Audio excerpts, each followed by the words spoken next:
Like being told off because he opened the window.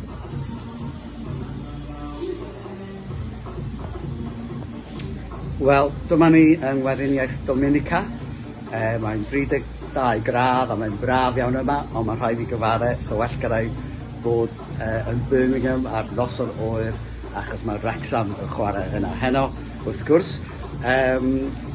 Gêm fawr, lot o sylw yn America i hon wrth gwrs, ac mae'n gêm lle allai Wrecsam wneud dipyn o sodiad dwi'n meddwl.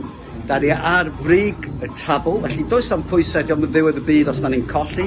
Mae Birmingham wedi bod yn gwario lot o arian a mae chwaraewr 10 miliwn o bunnau yn eu tîm nhw heno.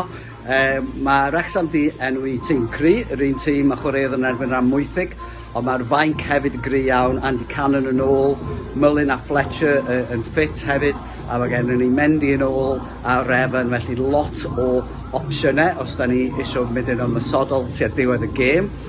Disgwyl gêm eitha tyn, gêm falle debyg i gêm Bolton, lle oedd honna'n at Wrecsam ddechrau'r amddiffynol, adeiladu i ffordd i fewn i gêm. Tîm Birmingham, dîm arbennig o dda, wrth gwrs, cael 16 diwrnod i baratoi ar gyfer y gêm yma. Ydy hynny'n fantais fod nhw heb chwarae penwythnos diwetha, cyfle i'r chwaraewyr ddod i nabod i gilydd a rheolwr newydd i roi patrwm, ond falle fydda nhw ddim cweit yn barod i chwarae gêm gystadleuol eto, felly falle amser da i Wrecsam chwarae nhw. Dwi'n obeithiol, gêm gyfartal neu hyd yn oed fod ni'n cipio buddigoliaeth, felly gobeithio fod ni'n gweld y bêl yn mynd i fewn i'r gôl.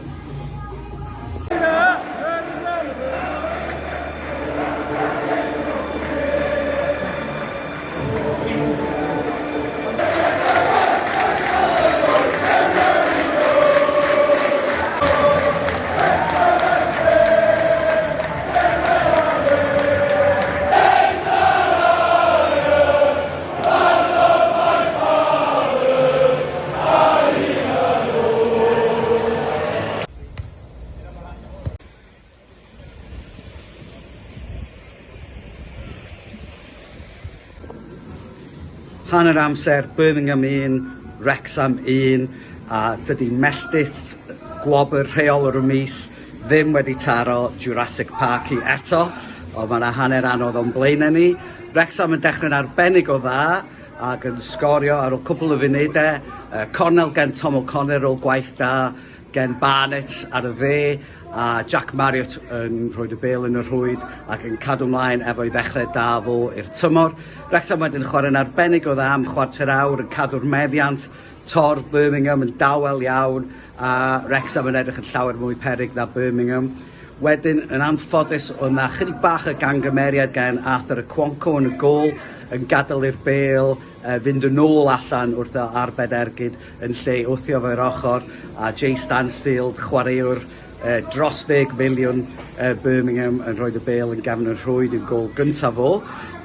Wrecsam wedyn o dan chydig o bwysau, Birmingham yn cadw'r bêl, y dorf wedi cynhyrfu, ond Wrecsam fel maen nhw'n gallu gwneud yn cadw'i disgyblaeth heb gael y bêl, ond oedd Birmingham yn cryfhau wrth i'r hanner fynd ymlaen, felly'n hapus i glywed y chwiban ar gyfer yr hanner. Gobeithio y bydd Parky yn rhoi un o'i anerchiadau chwyldroadol ar yr hanner, a fydd Wrecsam yn dod nôl a dechrau yn fwy fel nath nhw ddechrau'r hanner cyntaf yna, dechrau'r ail hanner, ond gêm gyffrous a gobeithio fydd pethau mynd yn dda yn yr ail hanner. Chydig o sylwadau am neithiwr. Gyntaf awyrgylch. Tu allan i St Andrews, debyg iawn i fel oedd y 25 mlynedd yn ôl. Ddim yn lle mwy o croesawgar, lot o sbwriel yn bob man, strydoedd cul, tywyll, bach o sioc ar ôl bob man llefydd fel Weymouth a Wheelsell yn y lefydd neis fel yna. Yn ail, dim eithaf mynd ar fflag i fewn i'r grawnd. oherwydd dy gynna'n tystysgrif. Dwi wedi clywed am hynny o blaen, di hynny'n rhywbeth League One. Anyway, diolch i Bws Peris am gael y stori o'r fflag ar y bws yn ystod y gêm. Wedyn, drydydd, fans Birmingham uwch ben, rai Wrecsam yn yr eisteddle yn taflu cania a ceinioga a bob math o beth at fans Wrecsam, y stiwardiau ddim yn gwneud yn byd. Hynny bach yn bryderus. Wedi dweud hynny, oedd yr awyrgych yn dda iawn yn y cae, lot o sŵn gen y ddwy garfan o fans ar adegau gwahanol. So oedd hynny'n brofiad da, ac eto'n wahanol iawn i beth i'n gofio o'r National League, dim ond cwpl o flynyddoedd yn ôl. Ar eich chafbwynt yr yr awyrgych oedd ymateb fans Birmingham i James McLean ar oedd o gael ei eilyddio. Mae'r casiniad tuag ato fo yn gwneud i rhywun chwerthu'n bron, mae fel rhyw gymeriad pantomaim. Hynny wedi mwynhau'r profiad o ran hynny, beth bynnag.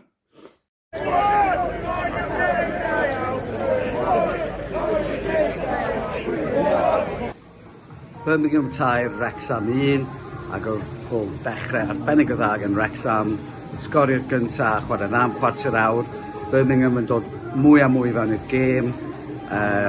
Jay Stansfield yn sgorio 2 gôl, felly mae gwario dros 10 miliwn o bunnau weithiau yn gallu talu.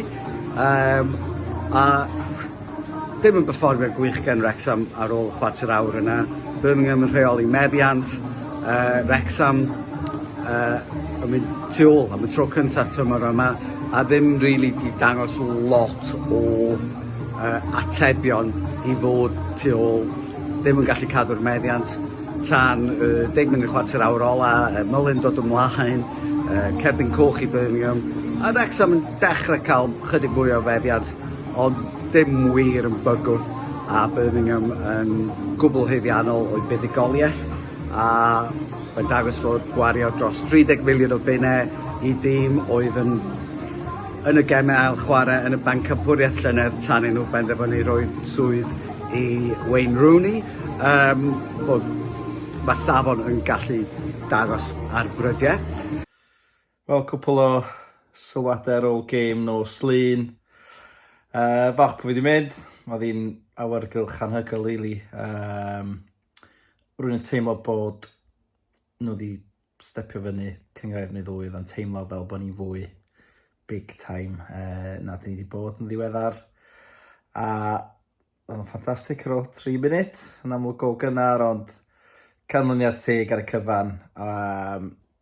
Oedd gennym ni just ddim ateb peldroed, neu peldroedaidd i'w peldroed nhw. O'n i dan gymaint o bwysau pan o'n i efo'r bêl, o'n i dan gymaint o bwysau pan o'n i heb y bêl. Maen nhw'n mynd i fod, Birmingham yn mynd i fod yn sicr yn y drych a bendant yn y drych a sy'n ni'n tybio nhw di'r ffurfynnau fy'n fyny. A nath nhw chwarae yn briliant. Dwi'n meddwl bod y fans nhw hynny'n cyfadde bod nhw wedi cael gêm ore nes blynyddoedd, dwi'n meddwl, perfformiad gorau gartref. A ie, un y ddau ochr nhw ganol caen yn enwedig Tomoki yn am chwaraewr cyflym, chwym, pasio, cywrain. Oedd y gôl na di crisialu i perfformiad o, dwi'n meddwl. A ia, just dim byd allan ni gymryd o'r gêm, really. Nathon ni frwydro, nathon nhw'n stopio gweithio, nath hogen i ddim stopio gweithio, oedd y fans yn briliant. Yr unig pryder, dwi'n meddwl, ydy yn erbyn yn Boltons a Charlton a Huddersfield. Dwi'n meddwl, dwi'n poeni, does gyda ni mateb peldroed i'r safon yna efo parc i bol, ond wedi deud hynny, dyna'n prawf anodd ni o bosib y tymor yma, felly doedd hi ddim yn disaster llwyr, ond canlyniad teg a Birmingham yn llawn heiddi 3 pwynt yn y diwedd. Chydig mwy o sylwadau sydyn ar beth ddigwyddodd yn ystod y gêm. Nathon ni agor yn dda iawn, cael gôl gynnar, a wedyn Birmingham jyst yn dechrau'n dod yn raddol mwy mewn i'r gêm, a oedden nhw'n llawn heiddi ennill, sam pwynt dadlen ebyn hynny. A maen nhw'n edrych fel tîm arbennig cystal dwi wedi weld ar y lefel yma, oedden nhw'n well na Tîm oedden ni wedi chwarae yn ben campwriaeth y blaen, fel Coventry, Blackburn, Sheffield United ar hynny. Drydydd, y bosib yn ormod o gamgymeriadau unigol. A sioc a fynd ar ei hôl i bach yn ormod i ni, dwi'n meddwl. Doedden ni'n gwybod be i wneud, really, a sydd i ymateb. Os hefyd oedd y tactegau'n rong, dwi'n meddwl bod ni'n rhoi 70% o'r meddiant i dîm sef o ymosodwr gwerth 10 miliwn. Maen nhw'n mynd i sgorio yn y diwedd. Dio ddim fel chwarae Reading neu am Weithing neu pwy bynnag. Mae hein yn dîm go iawn sy'n mynd i'ch gosbi chi. Ond beth bynnag mae'n free hit mewn ffordd, a dwi'n credu a ni mlaen rwan i ennill y 2 gêm nesaf, fydd Parc i'n weddol hapus nad oedd o'n swnio felly ar ôl y gêm neithiwr. Ymlaen â ni. Jyst cwpl o eiriau ar gêm y merched hefyd, ar CPDWrec nos Sul, neu Pnawn di Sul, 2-0 i Caerdydd yn y diwedd. A dwi'n meddwl sa'r tîm yn teimlo siomedig bod nhw ddim wedi cael dim byd allan o'r gêm, really. Oedden nhw'n rheoli'r meddiant ar adegau, hapus i chwarae'r cefn, yn hyderus i chwarae peldroed o'r cefn. Just ddim yn edrych digon bygythiol, fyny ffrynt ddim yn cymryd i cyfleon. Cwpl o'r tair chwaraewraig newydd, gan gynnwys Golgyd wedi cael chydig amser ar y cae. Wnaethon nhw gymryd amser i setlo fewn i'r tîm, dwi'n siŵr, ond ia, perfformiad da. Just Sean, dwi'n meddwl fydden nhw'n teimlo'n rhwystredig a siomedig bod nhw ddim wedi cymryd y cyfle yna i gael pwynt yn erbyn pencampwyr llynedd. Sa i wedi gallu bod felly, ond rwy'n gallu neud lot am y gic rydd yna a jyst cymryd i cyfle'n dda ar gyfer yr ail gôl a wedyn oedd y gêm drosodd i bob pwrpas felly. Gawn nhw ddyddiau gwell, dwi'n meddwl. Llansawel yn edrych gael cynliad gwych, Pedr ddim, dwi'n meddwl yn dod fyny, so dwi'n meddwl fydden nhw'n cynnig fwy o her na nath Pontypridd llynedd wrach. Ond, ie, dechrau rei da, perfformiad calonogol dwi'n meddwl gan y merched i ddechrau tymor, jyst biti bod nhw ddim wedi gallu manteisio ar y perfformiad yna a cael pwynt ar y graig, ond ymlaen â ni i y gêm nesaf.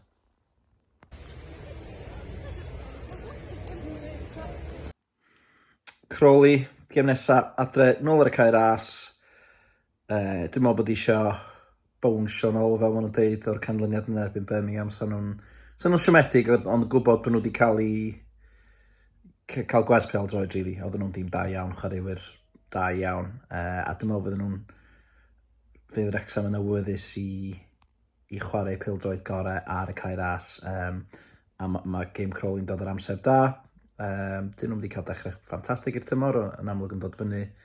Ond athyn ni gyda nhw 2 weth llynedd, sam rheswm eithon ni'n gwneud hynna eto lenni, felly gobeithio am 3 pwynt ar y cae ras. Dwi'n mynd i ddweud 2-0 i Wrecsam, a dwi'n ffansi un o'r centre-halves i sgorio, just un o'r centre-halves.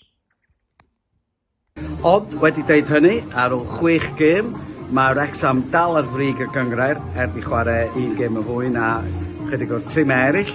Ar frig y gyngrair, i chwarae 6 gêm, 13 pwynt, sydd yn arbennig o dda, ond yn fwy na hynny, yn y 6 gêm yna, 2 oedd i cartre yn erbyn Bolton, Peterborough a Birmingham.